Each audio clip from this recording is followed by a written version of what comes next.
Chapter 11. "You're all wet," Miriam said as soon as Parvanna walked through the door.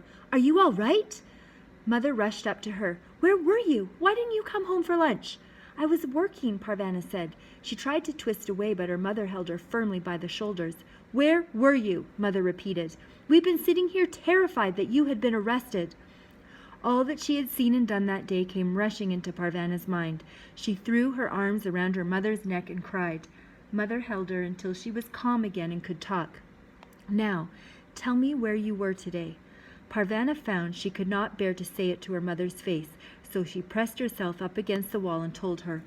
"I was digging up graves." "You were doing what?" Noria asked. Parvanna left the wall and sat down on the tow shack. She told them all about her day. "Did you see real bones?" Miriam asked. Mrs. Weira told her to hush. So this is what we've become in Afghanistan," Mother said. "We dig up the bones of our ancestors in order to feed our families." "Bones are used for all sorts of things," Mrs. Weira replied. "Chicken feed, cooking oil, soap, and buttons. I've heard of animal bones being used this way, not human bones. But I suppose human beings are also animals." "Was it worth it?" Noria asked. "How much money did you make?" Parvanna took the money out of her pocket, then dug the rest of the money out of her shoulder bag. She put it all on the floor for everyone to see. "All that for digging up graves?" Mrs. Weira breathed. "Tomorrow you'll go back to reading letters. No more of this digging," Mother declared. "We don't need money that badly." "No," Parvanna said to her mother. "I beg your pardon. I don't want to quit yet. Shozi and I want to buy trays and things to sell from the trays. I could follow the crowd that way instead of waiting for the crowd to come to me. I can make more money." "We are managing fine on what you earn reading letters." "No, Mother, we're not," Noria said. Mother spun around to scold Noria for talking back, but Noria kept talking. "We have nothing left to sell. What Parvanna earns keeps us in naan, rice, and tea, but there's nothing extra. We need money for rent, for propane, for fuel, for the lamps. If she can make money this way and she's willing to do it, then I think she should be allowed." It was Parvanna's turn to be stunned. Noria taking her side? Such a thing had never happened before. "I'm glad your father isn't here to hear you talk to me with such disrespect." "That's just it," Mrs. Weira said gently. "Their father isn't here. These are unusual times. They call for ordinary people to do unusual things just to get by." In the end, Mother relented. "You must tell me everything that happens," she told Parvanna. "We will put it in the magazine so that everyone will know." From then on, she sent Parvanna off to work with a little packet of naan for her lunch, since you won't be back at midday. Although Parvanna got very hungry during the day, she couldn't bear to eat in the middle of the field of bones. She gave her naan to one of Kabul's many beggars so that someone would get some use out of it. At the end of 2 weeks, they had enough money to buy the trays with straps to go around their necks to carry them. "We should sell things that don't weigh much," Shozia said. They decided on cigarettes, which they could buy in big cartons and sell by the pack. They also sold chewing gum by the pack and sometimes by the stick. Boxes of matches filled up the empty spaces on the trays. "My tea-boy days are over," Shozia said gleefully.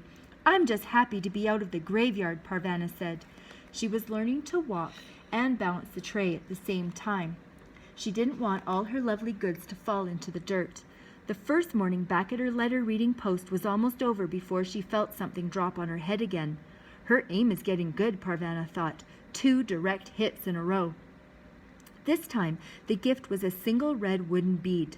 Parvanna rolled it around her fingers and wondered about the woman who had sent it.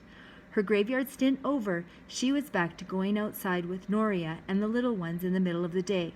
A change had come over Noria. She hadn't said anything nasty to Parvanna in ages. Or maybe it's me who's changed, Parvanna thought. Arguing with Noria simply didn't make sense anymore.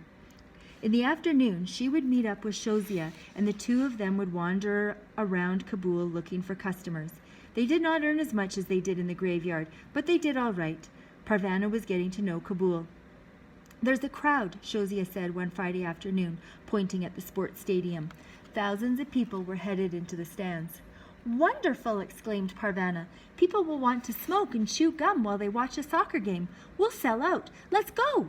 They ran over to the stadium entrance as fast as they could without bouncing their cigarettes onto the ground. Several Taliban soldiers were urging people inside, yelling at them to hurry. They pushed and shoved people through the stadium gates, swinging their sticks to get the slow ones to move faster. "Let's avoid those guys," Shozia suggested. She and Parvana dodged around some groups of men and slipped into the stadium. The stadium stands were almost full. The two girls were a little intimidated by so many people and stayed next to each other as they went up into the bleachers to sell their wares. "It's awfully quiet for a soccer game," Shozia said. "The game hasn't started yet. Maybe the cheering will start when the players come on the field."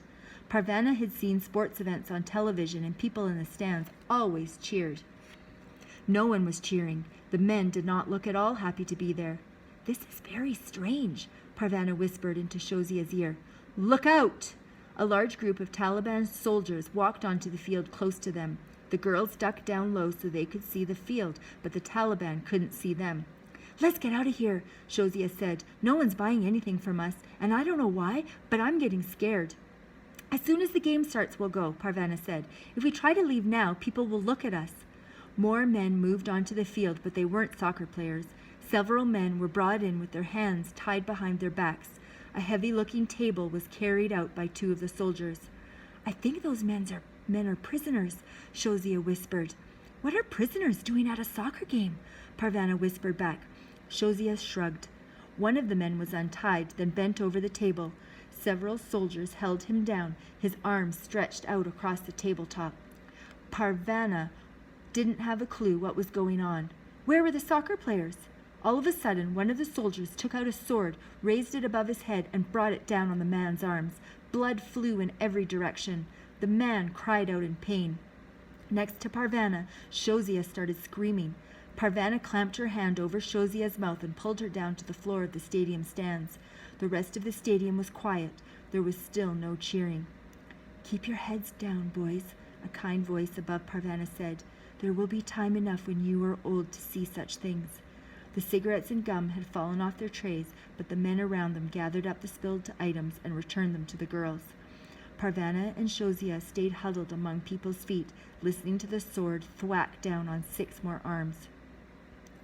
"These men are thieves," the soldiers called out to the crowd. "See how we punish thieves? We cut off one of their hands. See what we do?"